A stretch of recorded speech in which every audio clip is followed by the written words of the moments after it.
ಗಜೇಂದ್ರಗಡ ಪಟ್ಟಣದ Lakshmi urban cooperative ಬ್ಯಾಂಕ್ನ ವತಿಯಿಂದ ಮಹಿಳಾ ಸಬಲೀಕರಣ ಸಾಲ ವಿತರಣೆ ಮತ್ತು ಗ್ರಾಹಕರ ಸಮಾವೇಶವನ್ನು ಸಂಸದ ಬಸವರಾಜ ಬೊಮ್ಮಾಯಿ ಉದ್ಘಾಟಿಸಿ ಮಹಿಳೆಯರಿಗೆ ಸಾಲ ಪತ್ರ ವಿತರಿಸಿ ಮಾತನಾಡಿದರು.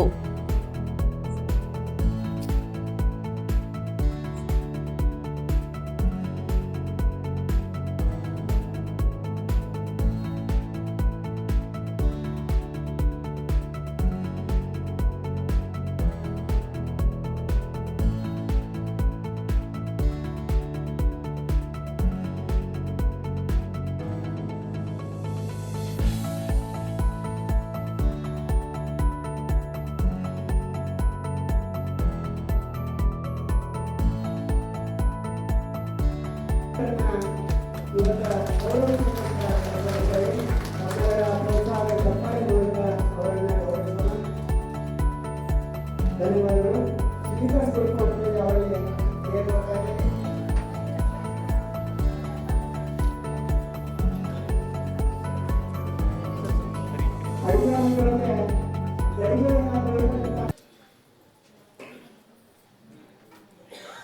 ಪ್ರಥಮದಲ್ಲಿ ಆರಾಧ್ಯ ದೈವ ಕಾಲಕಾಲೇಶ್ವರನ್ನು ನಮಸ್ಕರಿಸಿ ನಮ್ಮೆಲ್ಲರಿಗೂ ಕೂಡ ಆತ್ಮೀಯವಾದಂಥ ನಮಸ್ಕಾರಗಳು. Lakshmi urban cooperative bank Gajendragad 113 ವರ್ಷ ಮುಗಿದು 114ನೇ ವರ್ಷಕ್ಕೆ ಪದಾರ್ಪಣೆ ಮಾಡುತ್ತಿರುವ ಈ ಸಂದರ್ಭದಲ್ಲಿ ಮಹಿಳಾ ಸಬಲೀಕರಣ ಸಾಲ ವಿತರಣೆ ಗ್ರಾಹಕರ ಸಮಾವೇಶ ಇದರ ಮುಖ್ಯತೆಗಳಿಗೆ ಆಗಮಿಸಿರುವಂಥ ಆತ್ಮೀಯ ಸ್ನೇಹಿತರು, ಕರ್ನಾಟಕ ಸರ್ಕಾರದ ಮಾಜಿ ಸಚಿವರು, ಈ ಭಾಗದ ಜನಪ್ರಿಯ ಶಾಸಕರು ಆದಂಥ ಶ್ರೀ ಕಟಪ್ಪನ ಬಂಡಿಯವರೇ ಹಾಗೂ ಸಮಾರಂಭದ ಅಧ್ಯಕ್ಷತೆ ವಹಿಸಿರುವಂಥ ಚೇರ್ಮನ್ರಾದಂಥ ಶ್ರೀ CA ಸುರೇಶ್ ಕಳಪ ಚಿನ್ನಿಯವರೇ ಮತ್ತು ಉಪ ಚೇರ್ಮನ್ರಾದಂಥ ಶ್ರೀ ಸಿದ್ದಪ್ಪ ಬಡ್ಡಿಯವರೇ ಮತ್ತು ನಿರ್ದೇಶಕ ಮಂಡಳಿಯ ಸದಸ್ಯರಾದಂಥ ಶ್ರೀ ನಂದಾಳ್ ಅವರೇ, ಕುಂಟಾಳ್ ಅವರೇ, CY ತಳವಾರ್ ಅವರೇ ಹಾಗೂ ಇತರ ನಿರ್ದೇಶಕ ಮಂಡಳಿಯ ಎಲ್ಲ ಸದಸ್ಯರೇ, ಇಲ್ಲಿ ನೆರೆದಿರುವಂಥ ಎಲ್ಲ ಹಿರಿಯರೇ, ಅಣ್ಣ ತಮ್ಮಂದಿರೇ, ಅಕ್ಕ ತಂಗಿಯರೇ, ಮಾತನಾಡಿಸುತ್ತೇನೆ. ಒಬ್ಬ ವ್ಯಕ್ತಿಗೆ 100 ವರ್ಷ ಆದರೆ ಆಗ ಭಾಳಷ್ಟು ಗೌರವವನ್ನು ಅವರಿಗೆ ಕೊಡ್ತೀವಿ, ಶತಾಯುಷ್ಯ. ಯಾಕಂದರೆ ಒಂದು 100 ವರ್ಷ ಬದುಕಿ ಬಾಳಿದರೆ ಅವನು ತನ್ನ ಬದುಕನ್ನು ಭಾಳಷ್ಟು ಉತ್ತಮವಾಗಿ ಮಾಡಿದ್ದಾನೆ, ತನ್ನ ಆರೋಗ್ಯವನ್ನು ಉತ್ತಮವಾಗಿ ಕಾಪಾಡಿಕೊಂಡಿದ್ದಾನೆ ಅನ್ನುವಂಥ ಸಂಖ್ಯೆ. ಆದರೆ ಒಂದು ಸಂಸ್ಥೆ ಒಂದು 100 ವರ್ಷ ದಾಟಿದೆ ಅಂತಂದರೆ ಒಬ್ಬ ಮನುಷ್ಯನ ಸಾಧನೆಗಿಂತ ಬಹಳ ದೊಡ್ಡ ಸಾಧನೆ. ಕಾಲಕಾಲೇಶ್ವರನ ಈ ಊರಲ್ಲಿ ಕಾಲಾತೀತವಾಗಿ ಬೆಳೆದಿರುವಂಥದ್ದು ಈ ಲಕ್ಷ್ಮಿ ಅರ್ಬನ್ ಕೋಆಪರೇಟಿವ್ ಬ್ಯಾಂಕ್ ಅಂತ ಹೇಳ್ತಾರೆ. ಸ್ವತಂತ್ರ ಪೂರ್ವದಲ್ಲಿ ಪ್ರಾರಂಭವಾಗಿ ಹಲವಾರು ಬದಲಾವಣೆಯನ್ನು ಕಂಡು ಕೊನೆಗೆ ರಿಸರ್ವ್ ಬ್ಯಾಂಕಿನ ರಿಜಿಸ್ಟ್ರೇಷನ್ಗಳನ್ನು ಮಾಡಿಕೊಂಡು ಇವತ್ತಿನ ಕಾಲಕ್ಕಾಗಿ ಬೆಳೀತಿರುವಂಥ ಒಂದು ಬ್ಯಾಂಕು. 0 NPA ಅಂದರೆ ಈ ಬ್ಯಾಂಕಿನಲ್ಲಿ ಯಾರು ಸಾಲ ತಗೊಂಡಾರ 100% ವಾಪಸ್ ಕೊಟ್ಟಿದ್ದಾರೆ. 0 NPA ಇದು ನಂಬರ್ 1 ಬ್ಯಾಂಕ್ ಅಂತ ಅನಿಸ್ತಾ ಇದೆ ನನಗೆ. Urban cooperative bank 0 NPA number 1 bank. ಮತ್ತು ಸುಮಾರು 54 ಕೋಟಿ ರೂಪಾಯಿಯಷ್ಟು ಡೆಪಾಸಿಟನ್ನು ಹೊಂದಿದೆ. ಇದೇನು ತೋರಿಸ್ತದೆ ಅಂತಂದರೆ ಜನರ ವಿಶ್ವಾಸ ಈ ಸಂಸ್ಥೆ ಮೇಲೆ, ಈ ಬ್ಯಾಂಕಿನ ಮೇಲೆ ಇದೆ ಅನ್ನೋದು ಇವತ್ತು ತೋರಿಸ್ತಾ ಇದೆ. ನಮ್ಮ ದೇಶದಲ್ಲಿ ಈ ಸ್ವತಂತ್ರ ಬರುವ ಪೂರ್ವದಲ್ಲಿರುವಂಥ ವ್ಯವಸ್ಥೆ ಮತ್ತು ಸ್ವತಂತ್ರ ಬಂದ ಮೇಲಿನ ವ್ಯವಸ್ಥೆಗಳಲ್ಲಿ ಲೋಕಲ್ ಸೆಲ್ಫ್ ಗೌರ್ಮೆಂಟ್ ಅಂತ ಇದೆ. ಸ್ಥಳೀಯ ಸರ್ಕಾರಗಳು ನಮ್ಮನ್ನು ನಾವೇ ಆಳ್ಕೊಳ್ಳುವಂಥದ್ದು. ಇನ್ನೊಬ್ಬರು ಹೊರಗಡೆಯಿಂದ ಬಂದಾಗ ಲೋಕಲ್ ಸೆಲ್ಫ್ ಗೌರ್ಮೆಂಟಲ್ಲಿ ಪ್ರಮುಖ ಪಾತ್ರ ಏನು? ಊರಿನ ಅಭಿವೃದ್ಧಿ, ಜನರ ಮಧ್ಯೆ ಸುಸಂಸ್ಕೃತವಾಗಿರುವಂಥ ವಾತಾವರಣ ನಿರ್ಮಾಣ ಮಾಡುವಂಥದ್ದು, ಮೂಲಭೂತ ಸೌಕರ್ಯಗಳನ್ನು ಕೊಡುವಂಥದ್ದು, ಅದರ ಜೊತೆಗೆ ಈ ಊರಿನ ಆರ್ಥಿಕತೆ ಬೆಳಿಬೇಕು. ಈಗೆಲ್ಲ ನಾವೆಲ್ಲ ಯಾವುದಾದ್ರೂ ಒಂದು ಊರಿನ ಆರ್ಥಿಕತೆ ಅಂತಂದ್ರೆ ಬೇರೆ ಬೇರೆ ಹಣಕಾಸಿನ ಸಂಸ್ಥೆ ಮೇಲೆ ನಾವು ನಿರ್ಭರವಾಗಿದ್ದೇವೆ.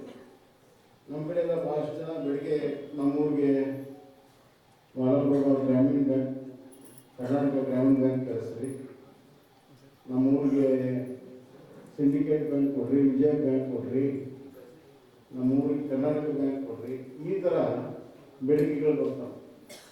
ಅಂಥ ಬೇಡಿಕೆಗಳ ಹಿಂದೆ ಹೋಗದೆ ನಮ್ಮ ಊರಲ್ಲಿ ನಾವೇ ನಮ್ಮ ಜನರ ದುಡ್ಡನ್ನು ಸದುಪಯೋಗ ಮಾಡುವಂಥ ಒಂದು ಸಂಸ್ಥೆಯನ್ನು ಮಾಡಿ ನಾವು ಇನ್ನೊಬ್ಬರ ಬ್ಯಾಂಕಿಗೆ ಹೋಗಿ ಕೈ ಚಾಚಬಹುದು, ನಾವೇ ನಮ್ಮ ಬ್ಯಾಂಕಿನ ಮಾಲಕರಾಗುವಂಥದ್ದು, ಇದು ನಿಜವಾಗ್ಲೂ ಕೂಡ ಸ್ಥಳೀಯ ಸರ್ಕಾರದ ಮಹತ್ವವನ್ನು ಸಾರ್ತದೆ. ಮತ್ತು ಇಲ್ಲಿಯ ನಿಮ್ಮ ಶಕ್ತಿ ಏನಿದೆ, 52 ಕೋಟಿ ರೂಪಾಯಿ ಗಜೇಂದ್ರಗಢದಲ್ಲಿ ಕೂಡ್ತಿದೆ ಅಂತಂದ್ರೆ ನಿಮ್ಮ ಆರ್ಥಿಕವಾಗಿರುವಂಥ ಶಕ್ತಿ ಎಷ್ಟು ದೊಡ್ಡದಿದೆ ಅನ್ನೋದು ಇವತ್ತು ತೋರಿಸ್ತಾ ಇದೆ. ಇವತ್ತು ಭಾರತ ದೇಶ ಬಹಳ ಬಲಿಷ್ಠವಾಗಿ ಆರ್ಥಿಕವಾಗಿ ಬೆಳೆಯುವಂಥ ಒಂದು ದೇಶ.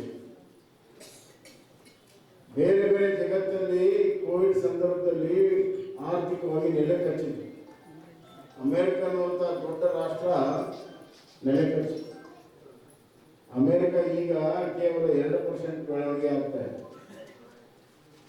ಯುರೋಪ್ನಲ್ಲಿ ಕೆಲವು ದೇಶಗಳು ನೆಗೆಟಿವ್ ಗ್ರೋತ್ ಇದೆ.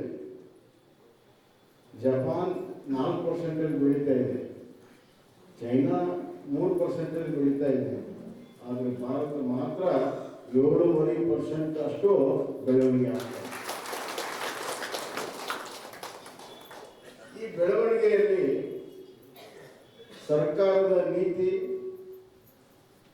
ಮತ್ತು ಕಾರ್ಮಿಕರ, ರೈತರ ಶ್ರಮ, ಉದ್ಯಮಿಗಳ ಪರಿಶ್ರಮ, ಸಾಮಾನ್ಯ ಜನರ ಶಿಕ್ಷಣ, ಉದ್ಯೋಗ ಹೆಚ್ಚಾಗಿರುವುದು ಇದರ ಲಕ್ಷಣ. ನಮ್ಮ ನೆಚ್ಚಿನ ಪ್ರಧಾನಮಂತ್ರಿ ನರೇಂದ್ರ ಮೋದಿಯವರು ಪ್ರಧಾನಮಂತ್ರಿ ಆದಮೇಲೆ ಅವರು ಮಾಡಿರುವಂಥ ಕಾರ್ಯಕ್ರಮದಿಂದ 25 ಕೋಟಿ ಬಡ ಜನ ಬಡತನದಿಂದ ಹೊರಗಡೆ ಬಂದಿದ್ದಾರೆ 10 ವರ್ಷದಲ್ಲಿ. ಇದೊಂದು ದೊಡ್ಡ ದಾಖಲೆ. ಯಾವ ದೇಶದಲ್ಲಿ ದೊಡ್ಡ ದಾಖಲೆ ಮಾಡಬೇಕಾದ್ರೆ ಭಾರತದಲ್ಲೂ ಕೂಡ ಇಲ್ಲಿ ಯಾವ ಸರ್ಕಾರ ಕೂಡ ಮಾಡಿಲ್ಲ. ಬಡತನದಿಂದ ಹೊರಗಡೆ ಬಂದಿದೆ ಅಂದ್ರೆ ಏನು? ಅವ್ರಿಗೆ ಮನೆ ಸಿಕ್ಕಿದೆ, ವಿದ್ಯುತ್ ಶಕ್ತಿ ಸಿಕ್ಕಿದೆ, ಒಳ್ಳೆ ಶಿಕ್ಷಣ ಸಿಕ್ಕಿದೆ, ಉದ್ಯೋಗ ಸಿಕ್ಕಿದೆ, ಗ್ಯಾಸ್ ಸಿಕ್ಕಿದೆ, ಮತ್ತೆ ರೇಷನ್ ಸಿಕ್ಕಿದೆ, ಬಹಳ ಉತ್ತಮವಾದಂಥ ಗುಣಮಟ್ಟದ ಕುಡಿಯುವ ನೀರು ಸಿಕ್ಕಿದೆ, ಕೈಗೆ ಕೆಲಸ ಸಿಕ್ಕಿದೆ. ಹೀಗೆ ಒಬ್ಬ ಅತ್ಯಂತ ಕಡು ಬಡವರು ಕೂಡ ಸ್ವಾಭಿಮಾನದ ಬದುಕನ್ನು ನಡೆಸುವಂಥ ಕೆಲಸ ನರೇಂದ್ರ ಮೋದಿ ಅವರ ಯೋಜನೆಗಳಿಂದ ಭಾರತದಲ್ಲಿ ಆಗಿದೆ ಅನ್ನುವಂಥದ್ದು. ಇದರ ಒಟ್ಟು ಪರಿಣಾಮ ಏನು? ಇದರ ಒಟ್ಟು ಪರಿಣಾಮ ಪ್ರತಿಯೊಬ್ಬ ಭಾರತೀಯನಿಗೆ ಹಣವನ್ನ ಗಳಿಸುವಂಥದ್ದು, ಹಣವನ್ನು ಖರ್ಚು ಮಾಡುವಂಥ ಶಕ್ತಿ ಇವತ್ತು ಹೆಚ್ಚಾಗಿದೆ. ಒಂದು ಪ್ರಶ್ನೆ ಯಾವಾಗಲೂ ಉದ್ಭವಿಸ್ತದೆ, ಸರ್ಕಾರ ಶ್ರೀಮಂತರಿರ್ಬೇಕಾ ಅಥವಾ ಜನರು ಶ್ರೀಮಂತರಿರ್ಬೇಕಾ ದೇಶದಲ್ಲಿ?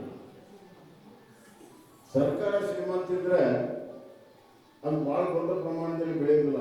ಬೇಕಾದಕ್ಕೂ ಖರ್ಚು ಮಾಡ್ತಾರೆ, ಬೇಡದಕ್ಕೂ ಖರ್ಚು ಮಾಡ್ತಾರೆ. ಆದರೆ ಜನರ ಶ್ರೀಮಂತರಾದ್ರೆ ಅವ್ರಿಗೆ ಏನು ಬೇಕನ್ನುವಂಥದ್ದನ್ನ ಖರ್ಚು ಮಾಡಿದಾಗ ಅವರ ಆರ್ಥಿಕತೆ ಬೆಳೆದಾಗ ದೇಶದ ಆರ್ಥಿಕತೆ ಬೆಳೀತದೆ. ಜನರ ಕೈಯಲ್ಲಿ ಇವತ್ತು ಹಣ ಇದೆ, ಆದ್ದರಿಂದ ಇವತ್ತು ದೇಶ ಬೆಳೀತಾ ಇದೆ. ಒಂದು ಚರ್ಚೆ ಆಗಿತ್ತು ಕರ್ನಾಟಕ ಯೂನಿವರ್ಸಿಟಿ, ನಾನು ಭಾಗವಹಿಸಿದ್ದೆ. ಏನಪ್ಪ ಅಂದರೆ ಎಲ್ಲ ಮಹಿಳೆಯರು ಇರೋದ್ರಿಂದ ಹೇಳ್ತಾ ಇದ್ದಾರೆ, ಅಮೆರಿಕದ ಬ್ಯಾಂಕ್ಗಳು ಬಹಳಷ್ಟು ದಿವಾಳಿ ಆಗ್ತವೆ. ಅಮೆರಿಕ ಬ್ಯಾಂಕು ಮತ್ತು ಸಾಸ್ವಿ ಜೀರಿಗೆ ಡಬ್ಬಿ ನಡುವೆ ಕೈಗೂ. ನಮ್ಮ ತಾಯಿಯರೆಲ್ಲ ನಿಮ್ಗೆ ಗೊತ್ತಿದೆ, ಗಂಡ 1,000 ರೂಪಾಯಿ ಕೊಟ್ಟರೆ 1 ರೂಪಾಯಿ ಸಾಸ್ವಿ ಜೀರಿಗೆ ಡಬ್ಬಿಗೆ ಹೋಗಬೇಕು. ಆಪತ್ ಕಾಲದಲ್ಲಿ ಉಪಯೋಗ ಆಗ್ತದೆ ಅಂತ ಹೇಳಿ ಅದು ಕುಟುಂಬದ ಅದು ಒಂದು ಬಂಡವಾಳ. ನಮ್ಮಲ್ಲಿ ಉಳಿತಾಯ ಮಾಡುವಂಥ ಸಂಸ್ಕೃತಿ ಇದೆ ನಮ್ಮ ಭಾರತದಲ್ಲಿ. ದೇಶದಲ್ಲಿ ಅವನು 1,000 ರೂಪಾಯಿ ಗಳಿಸಿದಂದ್ರೆ 2,000 ರೂಪಾಯಿ ಖರ್ಚು ಮಾಡ್ತಾನೆ.